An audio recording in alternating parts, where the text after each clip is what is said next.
ভারত হচ্ছে দক্ষিণ এশিয়ার সকল সন্ত্রাসীদের আশ্রয়দাতা। ওখান থেকে সকল ধ্বংসলীলার পরিকল্পনা করা হয়। এই অঞ্চলে যতগুলো হত্যাকাণ্ড, অগ্নিসংযোগ এবং যতগুলো সমস্যা হয়, ধ্বংস হয়, যুদ্ধ হয়, সবগুলোর সাথে ভারত জড়িত।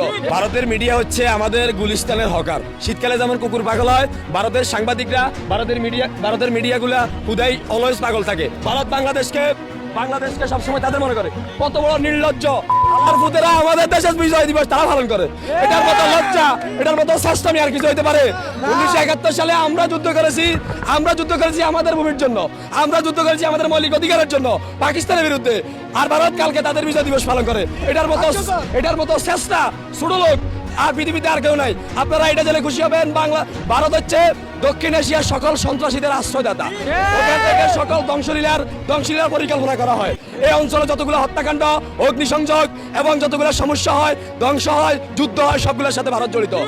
ভারত তাদের একটা সন্ত্রাসী সংগঠন আছে, সন্ত্রাসী প্রশিক্ষণপ্রাপ্ত সংগঠন আছে, তার নাম হচ্ছে র। এই র দিয়ে তারা এই অঞ্চলে সন্ত্রাসী কার্যকলাপ চালায়। আমরা এই রয়কে বলে দিতে চাই, বাবারা তোমরা পালসাল যা ফালাও বিভিন্ন জায়গায় ফালাও, বাংলাদেশে কোনো যাইছো না।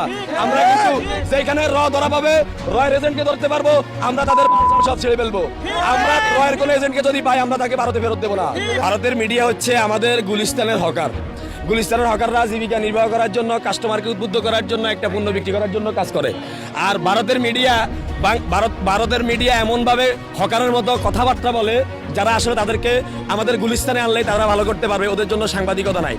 আমি মনে করবো তাদেরকে আমি কুকুরের সাথে তুলনা করতে চাই। মানে শীতকালে যেমন কুকুর পাগল হয়, ভারতের সাংবাদিকরা, ভারতের মিডিয়াগুলা খুদাই অলওয়েজ পাগল থাকে যখন বাংলাদেশ পক্ষে। আমরা ভারতের দেশপ্রেমিক ছাত্র জনতা, বিপ্লবী ছাত্র জনতা আমরা একসাথে হয়েছি। ইনশাল্লাহ ভারতীয় আগ্রাসন বিরোধী যে কোনো কিছু ভারতের দালালি আমরা মেনে নিব না। র এই অঞ্চলে সবসময় সন্ত্রাসী কার্যকলাপ চালিয়ে আসছে। এবং ভারতীয় হাইকমিশন হচ্ছে সকল সন্ত্রাসদের একটি পরামর্শ কেন্দ্র, একটি আশ্রয়দাতা। আমরা বলবো এই রয়ের নষ্টামি, রয়ের সন্ত্রাসী কার্যকলাপ বন্ধে বাংলাদেশের দেশপ্রেমিক ছাত্র জনতা ঐক্যবদ্ধ ছিল, আছে, থাকবে।